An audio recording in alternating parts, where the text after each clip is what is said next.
En Forma, con María del Carmen Meléndez Arias. Magazine de temas de actualidad. Arte. Historia. Literatura. Derecho. Cultura. Novedades. Analizados desde los valores y principios del humanismo cristiano.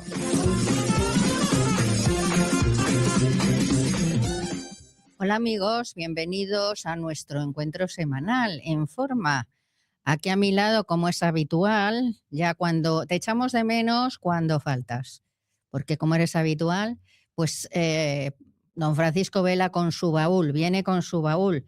¿Y qué vas a hablar hoy? Hoy me parece que nos vamos a Nueva Zelanda, pues ¿no? Mira, después de una dura jornada de batalla en los campos de mi Extremadura, hoy nos volvemos a embarcar y nos vamos a los mares del sur y a descubrir Nueva Zelanda. Bueno, pues va a estar muy interesante. Bueno, sobre todo novedoso. Pero antes, pues entre cajas, bastidores y bambalinas, estaremos con Carmen Bescós, que nos va a presentar pues la exposición, la última exposición, Situaciones se llama.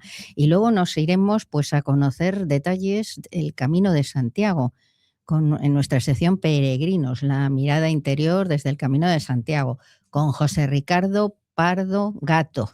Desde La Coruña nos va a atender y un experto del camino como peregrino, pero también como jurista. Él une el derecho y el camino. El Camino de Santiago, elemento vertebrador que fue de Europa en la Edad Media, tuvo, claro, mucha relevancia en el derecho. El derecho está siempre presente en toda nuestra vida, aunque la gente pues quiera ignorarlo, pero es así, queramos o no.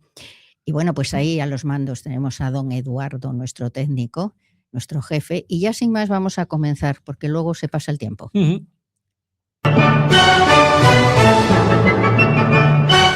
Entre cajas, bastidores y bambalinas. Entre cajas, bastidores y bambalinas, pues con Carmen Bescós estamos, Galería Ocoar Gallery. Carmen, ¿andas por ahí, por las ondas? Pues sí. Sí estoy, Carmen. ¿Qué tal estás? Pues bien, y a ti pues ya te escucho y bien. Bueno, nueva exposición como siempre. Sois de lo más activo, Ocoar Gallery. Es que no falla, no falla con las inauguraciones. Esta se llama Situaciones.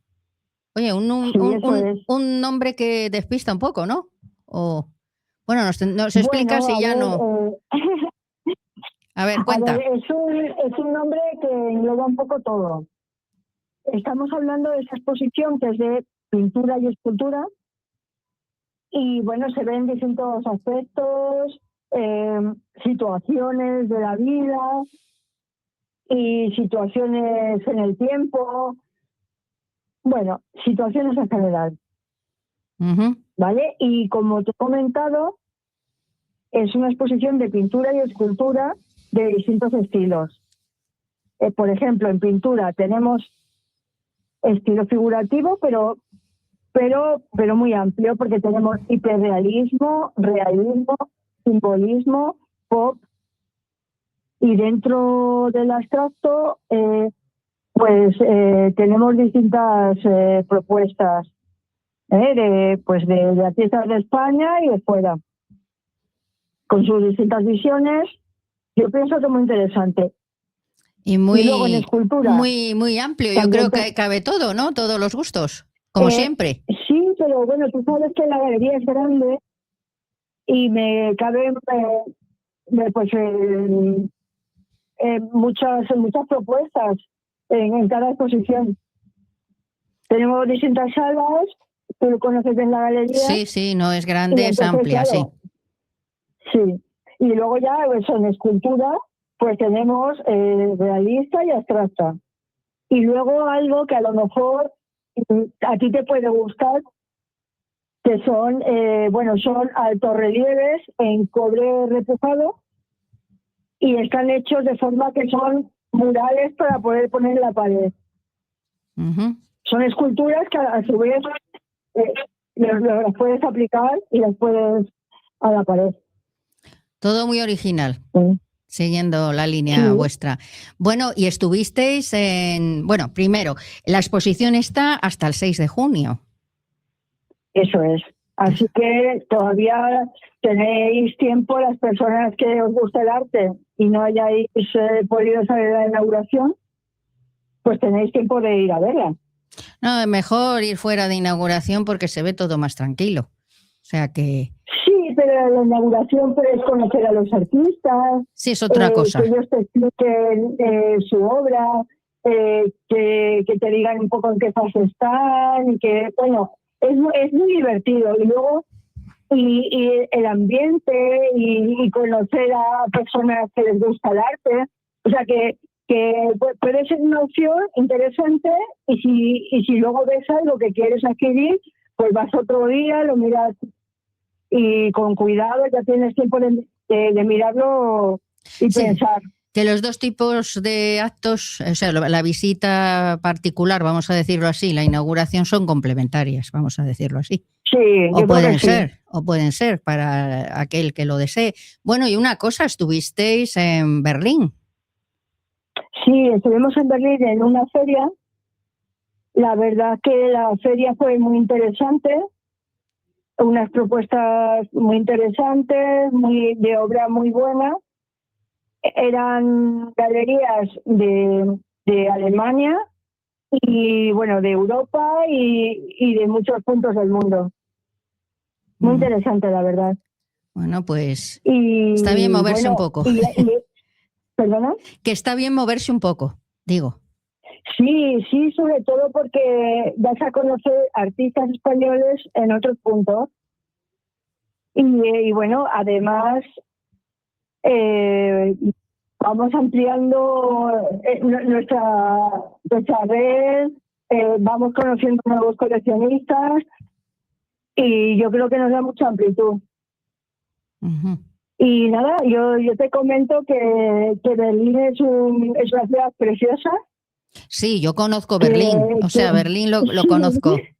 Es muy interesante, bueno, es muy bonita y muy interesante.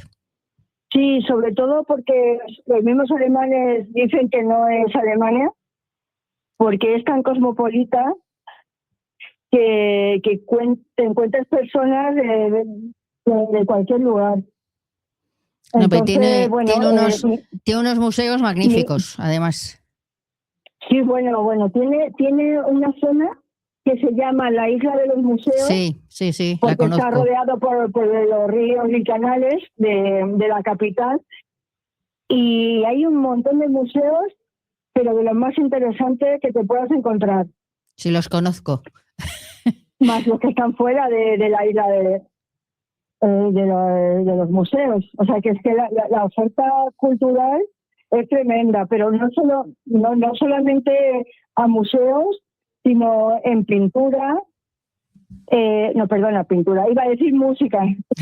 Música también. Pintura, música en toda Alemania.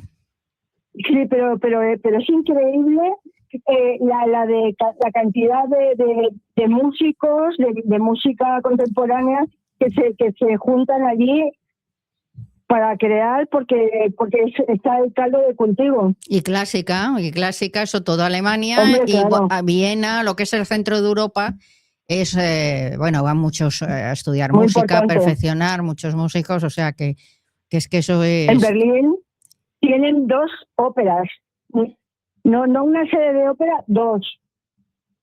O sea que es que Berlín, la oferta cultural es muy, muy, muy interesante, muy completa.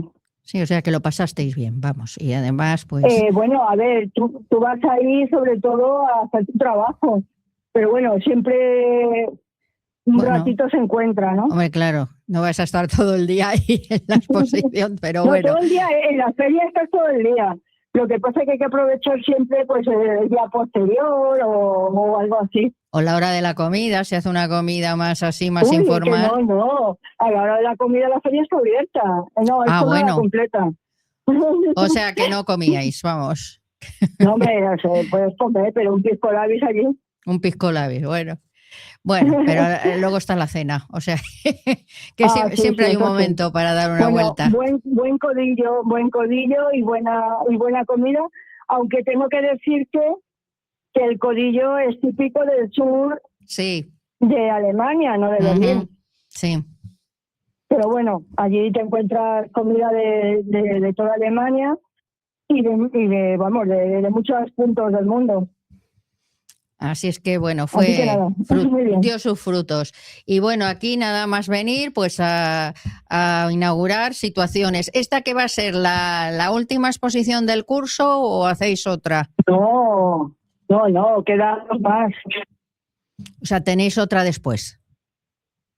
Sí, tenemos, bueno, dos o tres, no sé si me está fallando la memoria, sí. Bueno, yo decía hasta Sí. agosto, o sea que, bueno, sí, puede Hasta dar, agosto, sí. puede dar tiempo a 3, Sí, porque porque en julio volvemos a inaugurar, y luego en julio, bueno, son 2.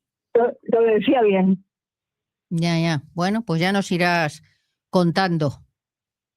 Claro que sí. Mientras tanto, Me pues encanta. que se anime la gente a ver situaciones, que seguís pues con el horario normal de siempre Sí, y la posibilidad de verlo por la web y todas estas cosas. Esto es lo mismo. sí.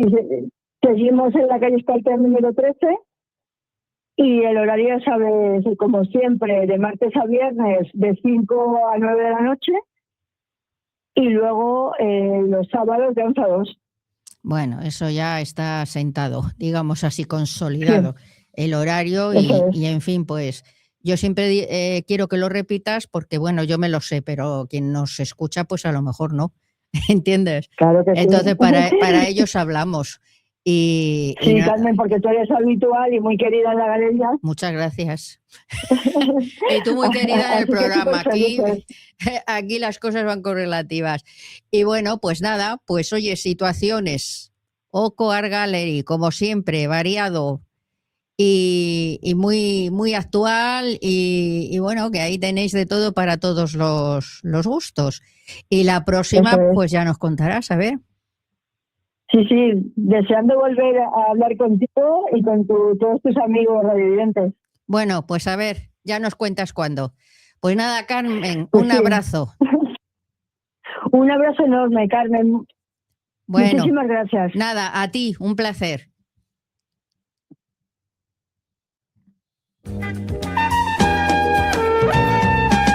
Peregrinos. La mirada interior desde el Camino de Santiago.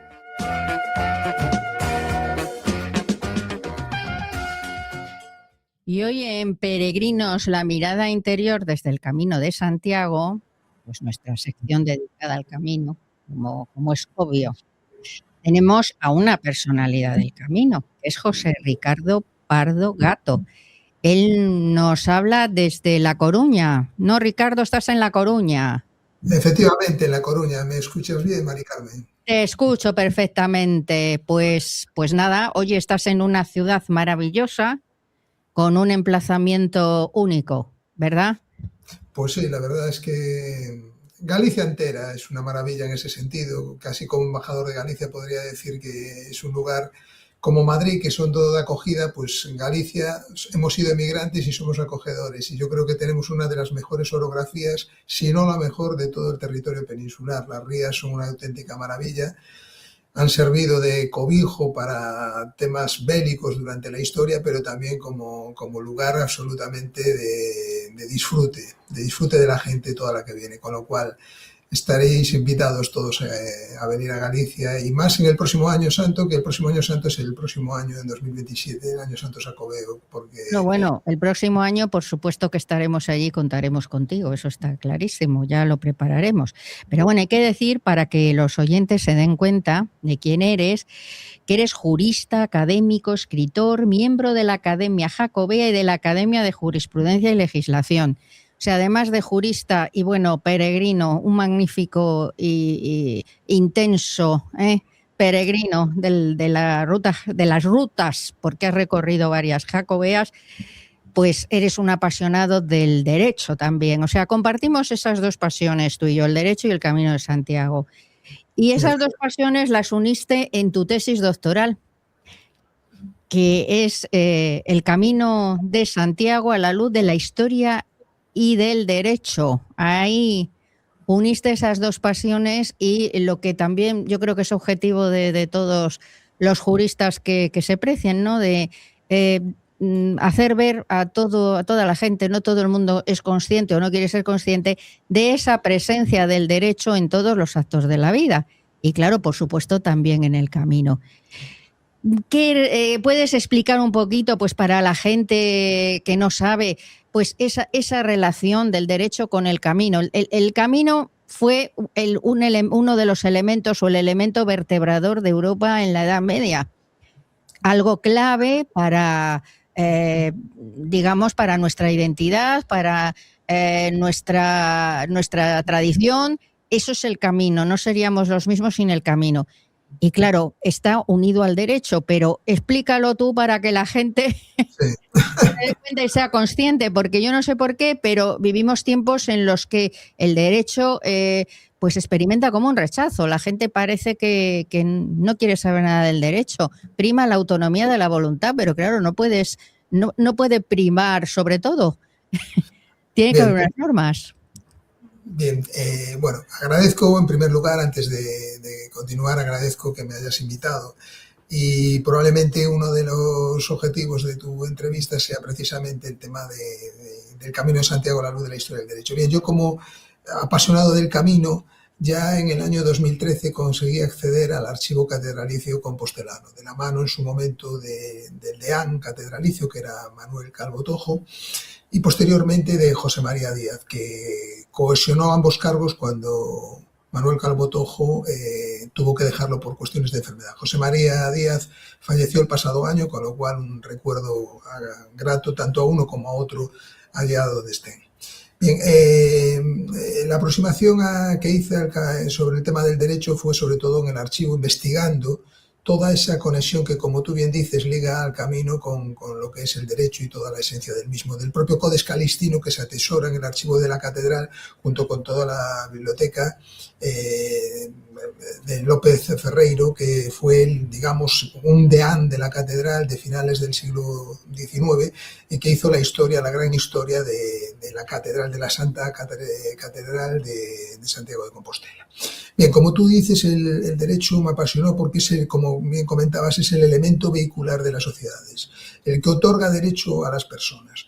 Y el Camino de Santiago probablemente no se entendería sin esa conexión. Hasta el punto de que, sobre todo en la Edad Media, distintos reinos, muchas veces enfrentados en la península ibérica, pues llegaron todos de una manera sorprendente a legislar en torno a la protección del peregrino. Estamos hablando del fuero real, el fuero juzgo, los fueros de Estella, toda la legislación, el propio Codex Calistino y, cómo no, las partidas.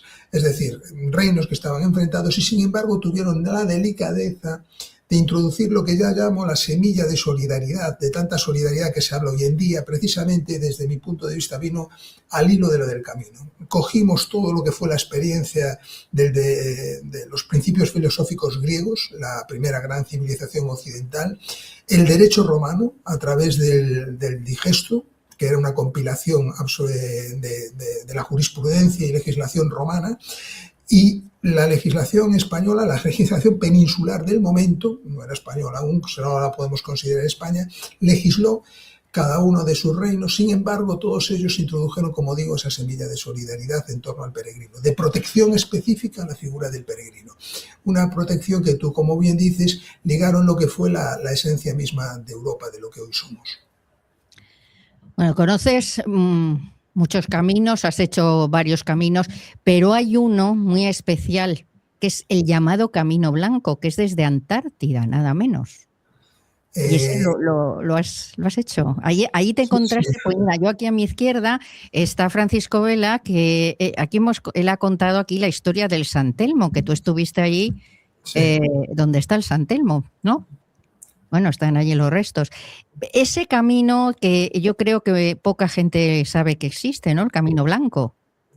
Porque el otro camino olvidado, ese de la montaña palentina es más conocido, no tanto, pero bueno, pero el Camino Blanco. Hay que partir de una yo creo que hay que partir de una premisa.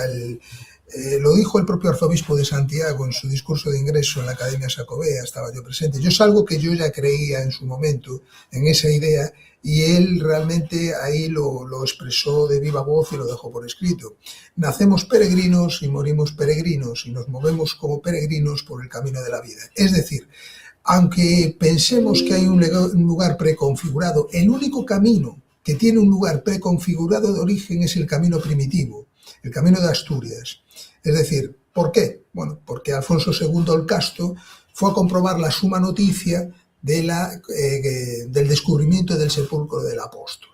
Digamos que se considera como primer camino de peregrinación, aunque realmente el primer camino, porque eso fue una constatación del hecho, del descubrimiento que fue en el año 813, pero realmente el primer camino fue atribuido a Godescalco, que bueno, era un monje francés que lo hizo en el 950-951. Pero para que os hagáis una idea, el propio a quien se le atribuye el Codex Calistino, Aimeri Picot, dejó escrito la enorme, digamos, diferencia de lugares de los que procedían los peregrinos. Estamos hablando en la Edad Media.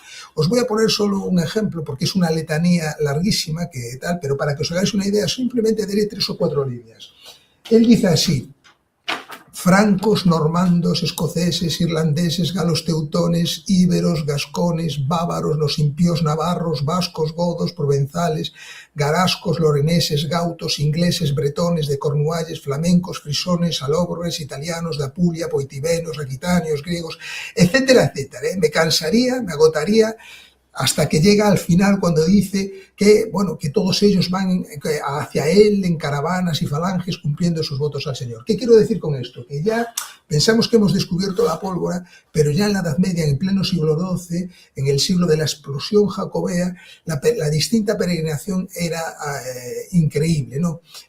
Se ramificaba luego en los 7 caminos de aproximación a Galicia, pero la distinta procedencia era enorme. Por tanto, viene ahí al hilo de los, digamos, entre comillas, exóticos caminos de Santiago que tú comentabas. El camino olvidado es un camino reconocido, exactamente reconocido, es el camino del norte, que luego por la montaña palentina se adentra y se confluye en el camino francés. Pero, por ejemplo, hay un camino, el escocés, que parte de Irlanda, donde la propia Academia de Xacobea y la propia Xunta de Galicia impuso una montueira, un mojón del camino hace 2 años en Irlanda. Hay caminos como el que se aprobó hace poco en Miami. Yo estoy potenciando el camino desde Puerto Rico, de un primer congreso que tuve la oportunidad del primer Congreso Puerto Rico-España que se celebró el pasado año, y como tú bien dices, hay otros caminos como el de la Antártida. El de la Antártida, ¿por qué hice yo el camino? Un buen día no me levanté por la mañana y dije, tengo que ir a la Antártida. No, no fue así. Hay que conectar 2 temas. Uno, la primera es mis estudios sobre el Camino de Santiago, que a la postre fue la tesis doctoral que comentas y muchos otros artículos que fui publicando. En segundo lugar, que hice para el Ministerio de Defensa 2 libros sobre las campañas antárticas. ¿Qué es eso? Sobre la logística que el ejército desempeña en la Antártida, porque hay 2 bases españolas en la Antártida. La base Juan Carlos I en la isla Livingstone y la base Gabriel de Castilla en la isla Decepción. Hay que poner en contextualizar eso para que los oyentes sepan a qué nos referimos como el Camino Blanco.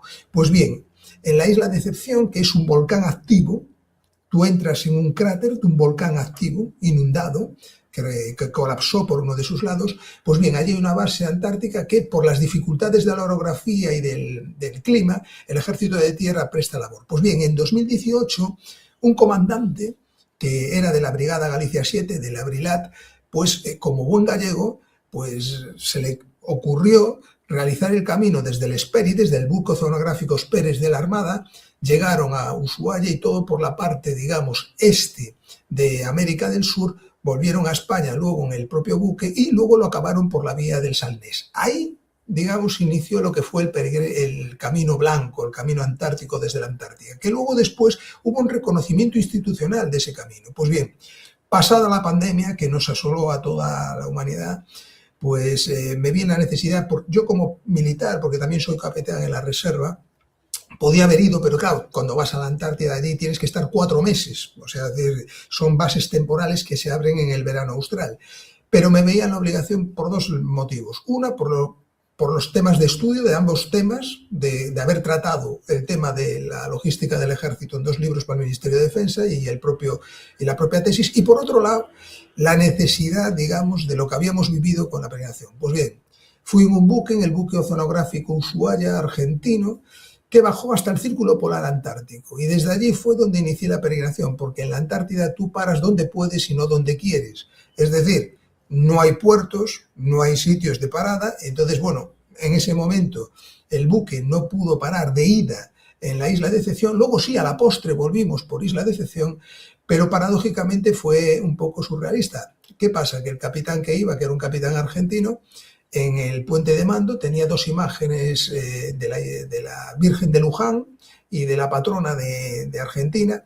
Entonces, bueno, a falta de clérigo a bordo pensé, me puede sellar la Compostela en el punto más al sur al que bajábamos, que era más allá del Círculo Polar Antártico, concretamente en Continente, que llegamos al Continente. Y desde ahí hice el Camino de Santiago, como bien comentas. Cuando llegamos a Ushuaia, lo hice de 40 y pico kilómetros entre las 3 iglesias católicas que hay en Ushuaia, luego en Argentina, con la presidenta de la Asociación de Amigos del Camino de Santiago Argentino, posteriormente ya llegando a España y, bueno, culminándolo después llegando a la Catedral de Santiago. La verdad fue una experiencia increíble que no es para todo el mundo por la dificultad, porque tú a veces igual vas allá y no puedes ni poner un pie, ¿no? Por la climatología, ¿no? por la brusca pensemos que hay que cruzar el mar más peligroso del planeta, el mar de Oces, que precisamente partió de A Coruña. Hablando de Coruña, el año pasado, en la expedición de Loaísa, la segunda vuelta al mundo, partió en busca de las Islas Molucas y una de los navíos se desgajó de la expedición y llegó a ese mar que cruza y le puso el nombre de Mar de Oces, que luego los ingleses lo acuñaron como el Paso de Drake, cuando realmente no es el Mar de Oces, ya anteriormente fue conocido. Y luego posteriormente Gabriel de Castilla, otro navegante español famoso, en 1603 fue el primero que la visionó. Por tanto, ahí dejamos la cuña española también en ese sentido. Sí, siempre nos pasa lo mismo, ¿no? Nos roban los descubrimientos. Bueno, pues hay todos estos pueblos que has nombrado antes, bueno, bávaros, etcétera. Yo creo que has nombrado todos los pueblos conocidos en la Edad Media. No te imaginas, Mari Carmen, si ves la letanía es enorme, es decir, tienes que estar como 5 minutos, no, 5 minutos es una exageración, pero 1 minuto leyendo la cantidad. Entonces, claro, pensamos, como digo, en pleno siglo XXI, que hemos descubierto la pólvora desde el 93, cuando Manuel Fraga Iribarne impulsó lo que es el Camino de Santiago, digamos, contemporáneo, que así se le llama, pero sin embargo en el siglo XII sobre todo, que fue el de la explosión jacobea, os puedo comentar que el centro, en el último año santo jacobeo, que fue el único que hubo 2 años consecutivos. En la historia solo se produjo eso en 3 ocasiones. En el siglo XIX, con la guerra civil, por un hecho de tal, y con el COVID.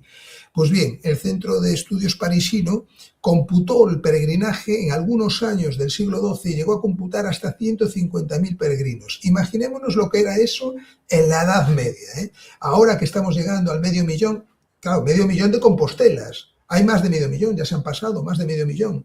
Sin embargo, para mí el dato que sobrecoge es ese 150.000 en plena Edad Media, donde no había caminos señalizados, donde la Compostela era un salvoconducto de ida y de regreso, no era la certificación que colgamos, ¿verdad?, por haber llegado, no, eran cruzar caminos en guerra, a veces asolados, no había zonas, se guiaban por la noche cuando era clara por la Vía Láctea, por eso se llama, ¿verdad?, el Campus Stellae, así se le llamaba en latín, el campo de las estrellas, porque se guiaban por eso. Imaginémonos las dificultades que conllevaba el llegar a Compostela en ese momento, y ahí eran 150.000 peregrinos, se llegaron a computar, como digo.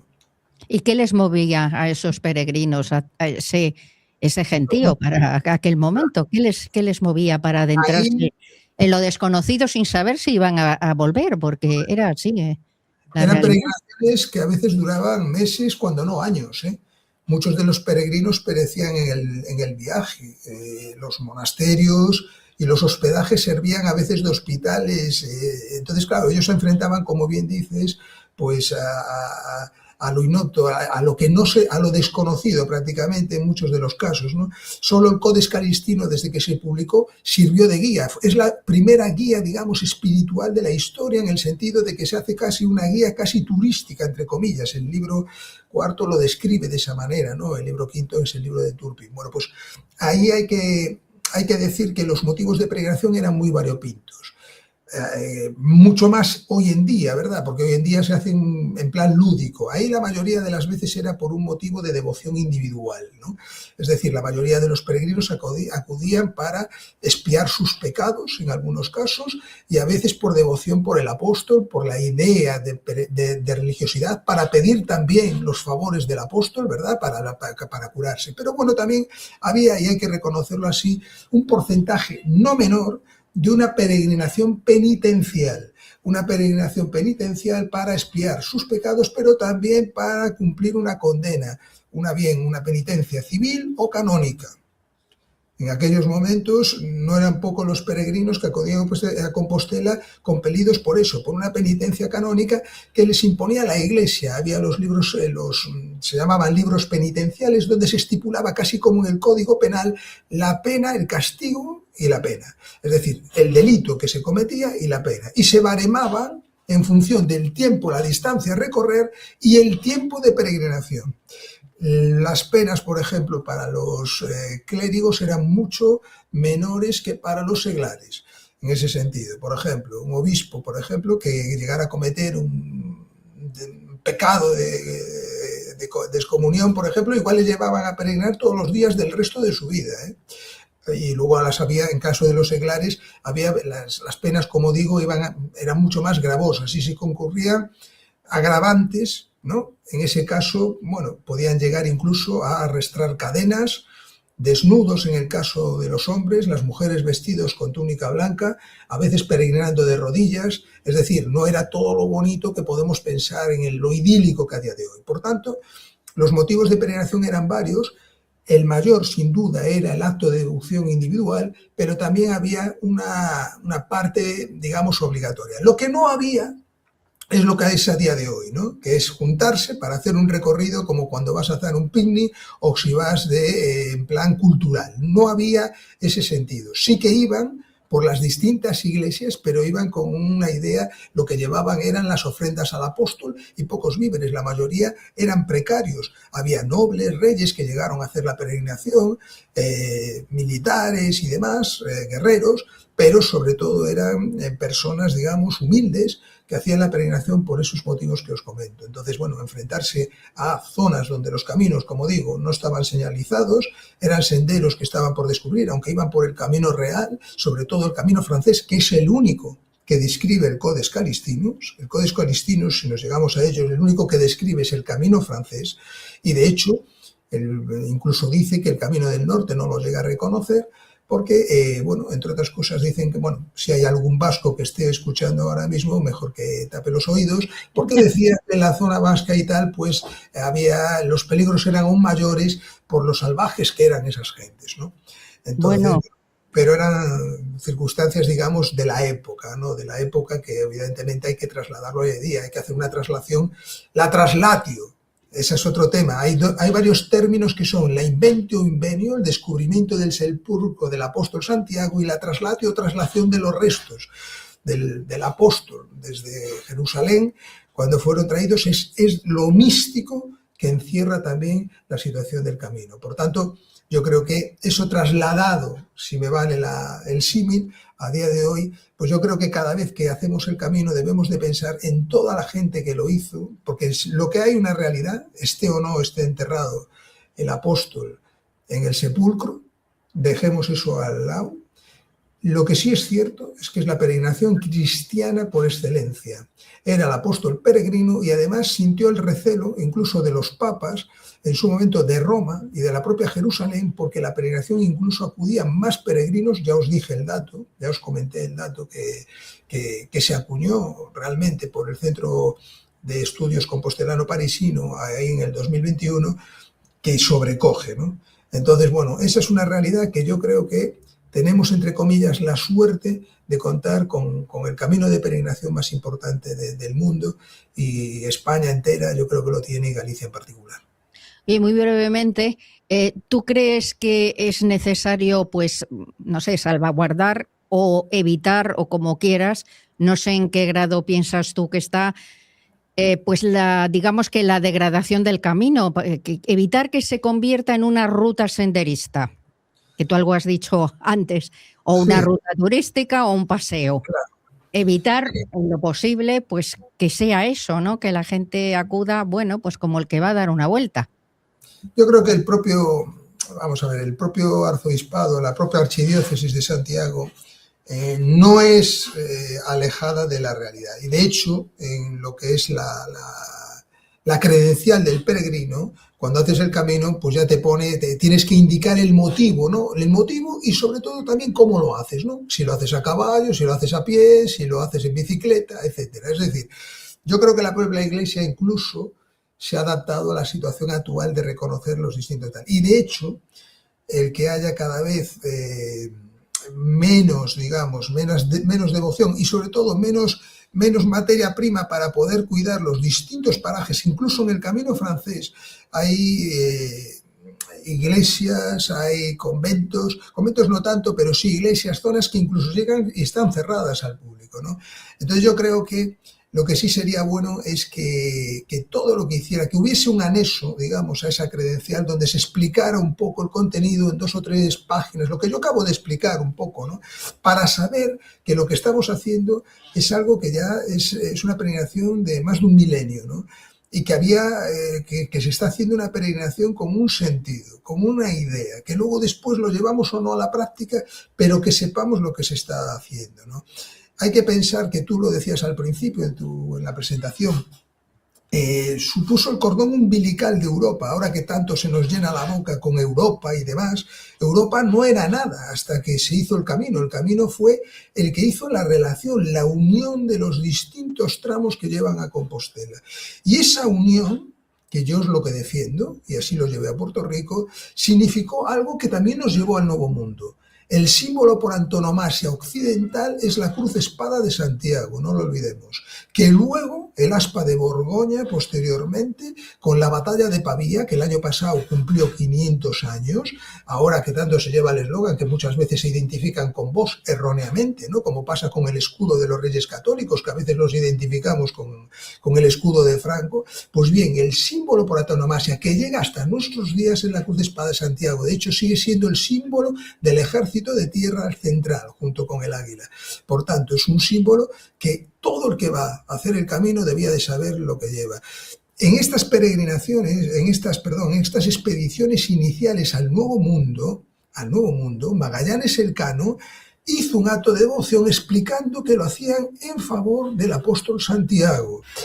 Y aunque la segunda que os comentaba, que partió de Coruña, porque la casa de contratación de la especería desde 1522 a 1529 estuvo en A Coruña, aparte de la casa de contratación de Indias, porque Carlos I tal, el próximo mes colocaremos una placa, la Asociación de Historia y Cultura Militar Noroeste, que me honro en presidir, en el Museo Militar de Coruña, porque el cano que iba en esa expedición dejó estipulado que 50 ducados para los monjes del convento de San Francisco, que es donde está el Museo Militar en Coruña, impartieran una misa de concepción todos los días rogando por su alma.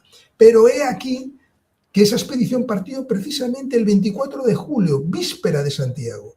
Y aunque en esa expedición no se especifica directamente, porque ahí lo que las fuentes históricas beben de una relación que hizo uno de los marinos que navegó en esa expedición, que fue Urdaneta, discípulo del Cano, que luego fue el que posteriormente en la expedición de Legazpi ideó la nueva ruta que duró durante 2 siglos y medio, fue la globalización de la Tierra, que era una derrota oeste-este desde Filipinas, llegando a Nueva España, México, Acapulco y demás, y luego llevaban a Coruña. Pues bien, parte de ellos, la mayoría, se encomendaron al apóstol Santiago. Por tanto, lo que se llevó al Nuevo Mundo, este año se celebra el 250 aniversario de la Declaración de Independencia de Estados Unidos. Pues bien, toda esa aportación española se debe en gran medida a el apóstol Santiago.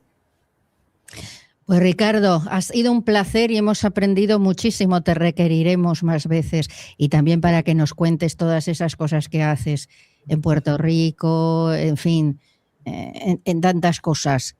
Así Ahora, es a Puerto Rico, aquí tienes tu micrófono. Bueno, pues muchas gracias, Mari Carmen, por darme voz en tu programa y nada, agradecer también a la emisora. Y bueno, siento igual fue un poco demasiado explicativo, ¿no? Pero No, bueno, yo creo que son explicaciones necesarias. pues muchas gracias, muchas gracias. Y bueno, oye, que hay que preparar el Año Santo 2027 del año que viene y ya pues, bueno, enseguida llega, parece que es un año y pico, pero bueno, nos vamos, ya verás como antes de lo que pensamos estamos ya planeando, bueno, estamos metidos ya en el Año Santo, o sea, eso es así. Y en esa preparación pues nos tienes tú que ilustrar y ayudar. Y luego terminaremos desde luego en Santiago, eso está clarísimo. Bueno, pues nada, cuenta conmigo, ya te lo comenté en persona en Madrid. Sí, así que organizaremos alguna cosilla. Y te lo traslado igualmente, lo que yo os pueda ayudar, pues nada, a vuestra disposición y muchas gracias nuevamente por darme voz. No, gracias a ti por esas explicaciones tan, tan científicas, vamos a decirlo así, y con tanta verdad. Había que darlas en más sitios, en más ocasiones. No, claro.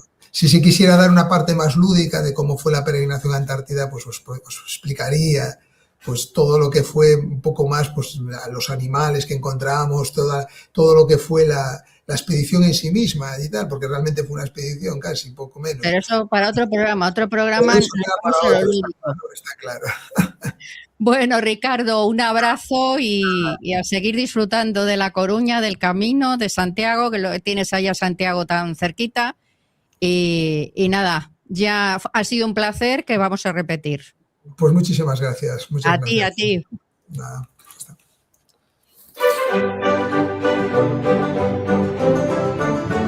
El baúl de nuestra historia. Bueno, don Francisco, corriendito a Nueva Zelanda. Bueno, corriendito no, navegando en todo caso. Bueno, navegando, pues podemos navegar viento en popa toda vela, ¿no? Sí, nuevamente nos embarcamos. Esta vez lo hacemos en primer lugar desde el puerto del Callao, en el Virreinato del Perú, para justificar un poco estas expediciones que por los mares del sur muchos de nuestros marinos se echaban a la buena de Dios sin expectativas, sin saber dónde ir y únicamente encomendándose a su santa providencia. Bueno, como los peregrinos que Claro, acaba de comentarnos Ricardo, o sea, la cosa era así. El caso es que en este momento estamos en 1574. No hacía ni 50 años que se había descubierto por Magallanes y Elcano las Filipinas, aunque aún no nos quedamos. Los 35 así, desde que la primera expedición española de Villalobos ya puso pie con seriedad y 15 años desde que Legazpi, ya encargado por la corona, pobló y culturizó y civilizó las Filipinas. Es que es complicado expresar cómo era el mundo en el siglo XVI, ese 1574. Intentar justificar en qué tipo de naves se embarcaban esta gente, estos españoles, que no te creas que iban buscando ni oro ni esclavos, todo lo contrario. Todos nuestros marinos que por los mares del sur se lanzan a la exploración lo hacen por necesidad de descubrimiento, por necesidad de ampliar su reputación, por ampliar la cartografía, por ampliar los caminos, en este caso del mar. Y en este caso que nos ocupa hoy, tenemos a un marino murciano de Cartagena, y que no se me ofenda a nadie, ya saben. Bueno, ya hay por eso. sus más y sus menos entre Murcia y Cartagena. Hay muchos que se ofenden. Sí, por eso he dicho que no se ofenden. Que dicen que no son murcianos. Yo que soy casi murciano de segunda vida, Pues oye, no acabo de entender esta Es que rivalidad. hay muchos que no, Pues, no les sienta fatal que digas murciano. el caso es que Juan Fernández nació en Cartagena hacia 1530, porque no se sabe mucho de su vida ni de sus primeros años. De hecho, no se sabe nada. O sea, y yo muchas veces me planteo quién ha decidido o de dónde sacan que nació en Cartagena este hombre. Algún documento habrá. El caso es que hasta 1574 no sabemos nada de su vida. De repente, pues aparece en Perú, en el puerto del Callao, organizando una expedición. Más que una expedición, uno de los viajes que se hacían de cabotaje con el sur de Chile. Porque para ir desde Perú hasta Chile, en aquella época los buques necesitaban viajar de cabotaje, o sea, pegados a la costa. Un viaje muy duro porque se hacía en contra de los vientos alisios, se hacía contra la corriente de Humboldt y era muy complicado. Navegar contra corriente en aquella época era complicadísimo y sobre todo agotador. De hecho, para la distancia que había entre Callao y Valparaíso, por ejemplo, se tardaban 3, 4 y hasta 5 meses.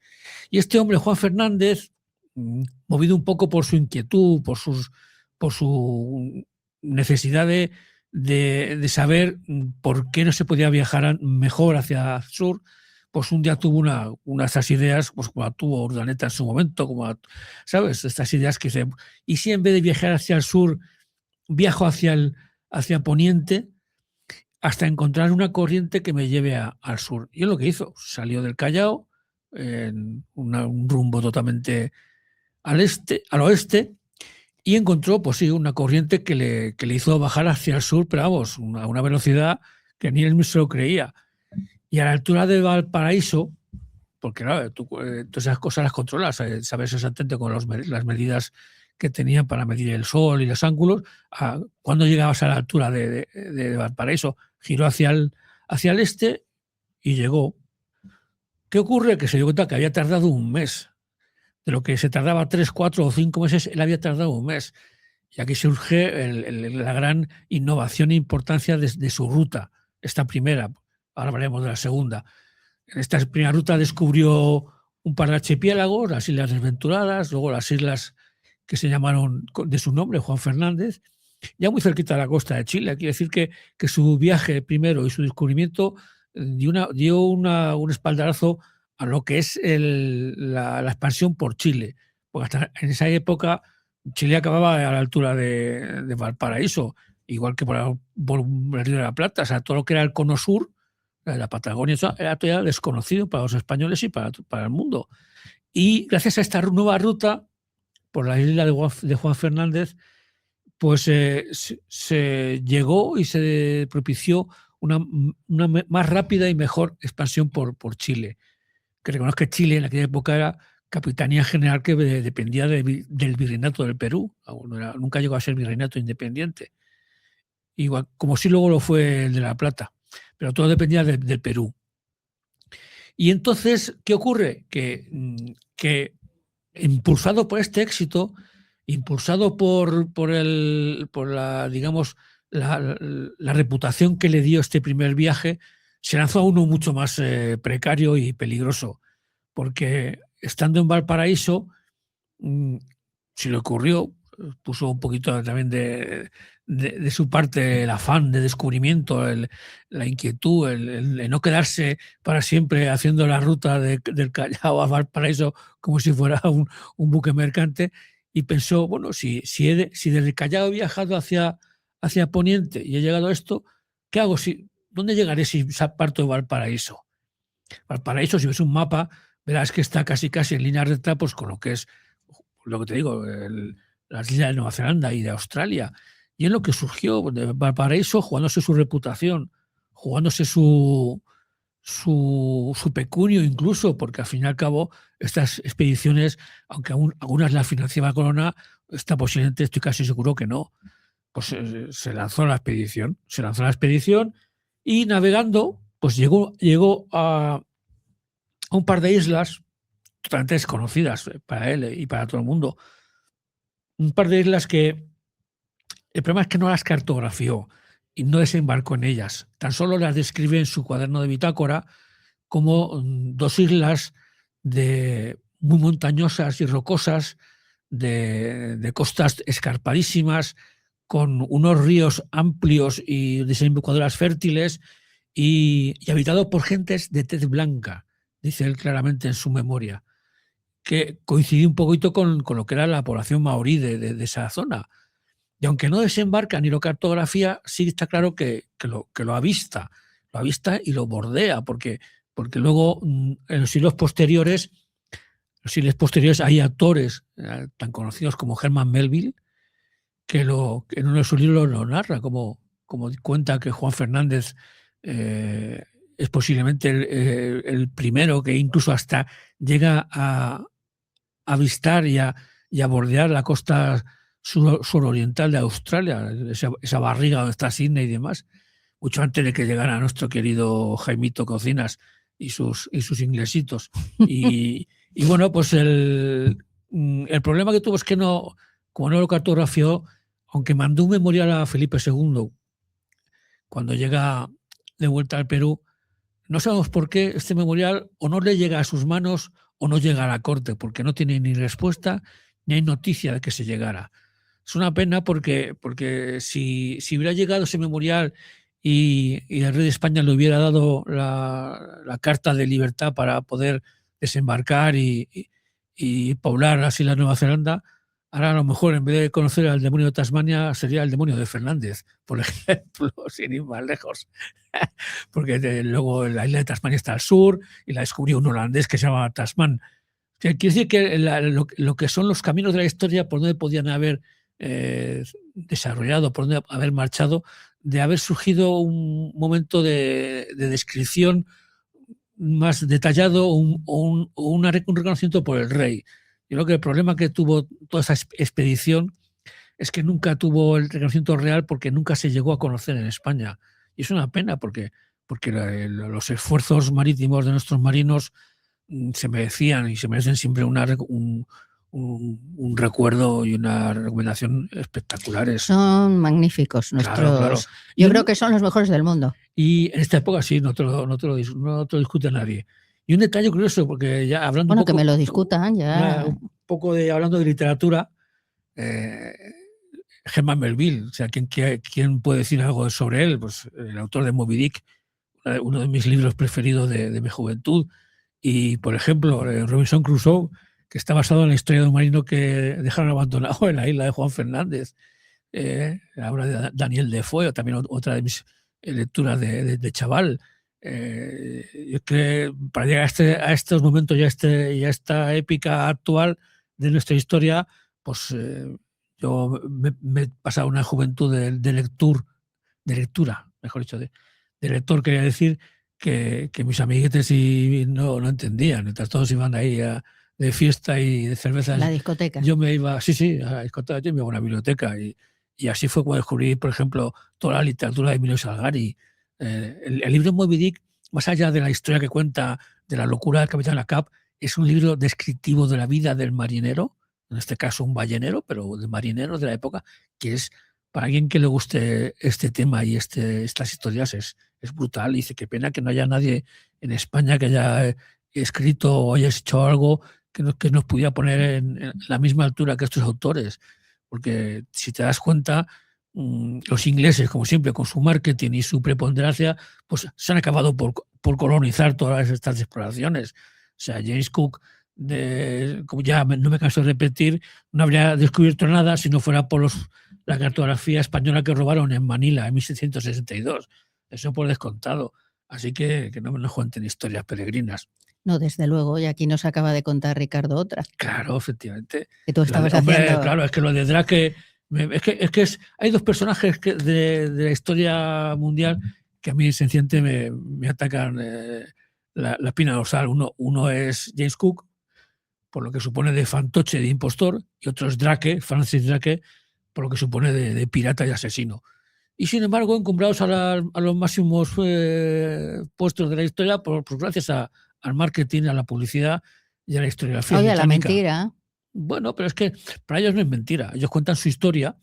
Entonces, claro, si nosotros no la creemos, pues claro, la culpa es nuestra. Eso desde luego. Bueno, yo pienso que la historia de los marinos españoles y el Camino de Santiago es un poco paralela, ¿verdad? Bueno, no sé yo exactamente si hacerlas tan paralela. Ten en cuenta que estamos hablando primero de épocas muy distintas, del medievo a lo que es ya el siglo de oro y luego ya los siglos, la época borbónica. Evidentemente son dos aspectos muy rudimentarios, muy sugerentes. A mí cuando habla este hombre, señor Gato, o señor Pardo. Sobre el viaje a la Antártida me ha entrado una envidia. Una envidia, ¿verdad? Bueno, yo creo que te tienes que venir a Santiago el año que viene. No, a Santiago me lo conozco ya muy bien. No, bueno, pero estar con él será un placer. Bueno, nos va a enseñar cosas. Eso ya lo andaremos, nunca mejor dicho. Ya lo andaremos, pero va a ser un placer y además vamos a hacerlo en petit comité. Bueno, ya veremos. Está visto. Para mí está visto. Bueno, tú lo tendrás muy claro, yo no tanto, ya soy muy viejo. O yo también. Vamos, ya es que nos pones a todos de viejos, ¿no? No, a todos no, yo solo. O sea, eres tan viejo que no puedes ir a Santiago, que hay avión y todo. No, es que para hacer ese viaje, ya lo hice un día en avión y fue terrible, una experiencia traumática. Bueno, no hablemos más, que ya nos está diciendo sí. Eduardo que nos vayamos. O sea, ya nos echa, ¿verdad? Entonces, pues que... Un recuerdo a Juan Fernández y a los marinos. A todos los marinos españoles y a todos los peregrinos. Surcaron todos los mares del sur, las cientos y cientos de islas por las que pasaron, desembarcaron y que llevan nombres españoles todavía. Todavía, pero que nadie sabe. Bueno, sí, no saben porque nadie se para a estudiarlas ni a investigar, porque se llama las Carolinas, las Marianas, todas esas islas. ¿Por qué? Bueno, las Marianas, claro, Carolinas, pues sería por Carlos primero. Claro, pero quiere decir que nadie se para a comprobarlo. Bueno, nadie se para a pensar que las Filipinas es por Felipe II, que era príncipe en aquel momento. Sí, por eso os digo que nadie se para a pensarlo. Filipinas, claro. Bueno, cuando dices que son por Felipe II, te miran las como islas que de dice. Santa Cruz, las islas de Juan Fernández, las islas, el mismo Rapa Nui, que también fue, que ahora es parte, creo que sigue siendo parte de Chile, pues todas esas cosas no las descubrieron ni ingleses, ni chilenos, fueron españoles. Fueron españoles. Bueno, que nos tenemos que ir. Muy bien. Nos vamos y volvemos a Nueva Zelanda, ¿no? ¿Era? ¿O dónde ya hemos pasado por Nueva Zelanda. Bueno. Ya veremos qué ¿Por dónde hacemos. vamos? De nuevo a la guerra. A la guerra. Yo quería un bañito, pero bueno. Ya nos hemos dado un baño por el Pacífico. Bueno, volveremos, no sé dónde, pero volveremos. Y nada más, queridos oyentes, que paséis una semana estupenda, como siempre os digo. Y aquí volvemos a reencontrarnos. Sí, viva España. La semana que viene. Sed muy felices. Viva la Armada. Eso, viva la Armada, viva España, bueno, viva el Ejército ya, ¿no? Viva el Ejército. El Ejército en general y viva los aviadores españoles que también fueron maravillosamente héroes, intrépidos, ¿verdad? Sí, pero ya del siglo XX. Bueno, pues da igual. En todos los siglos hemos tenido héroes. Y nada más, nos vamos.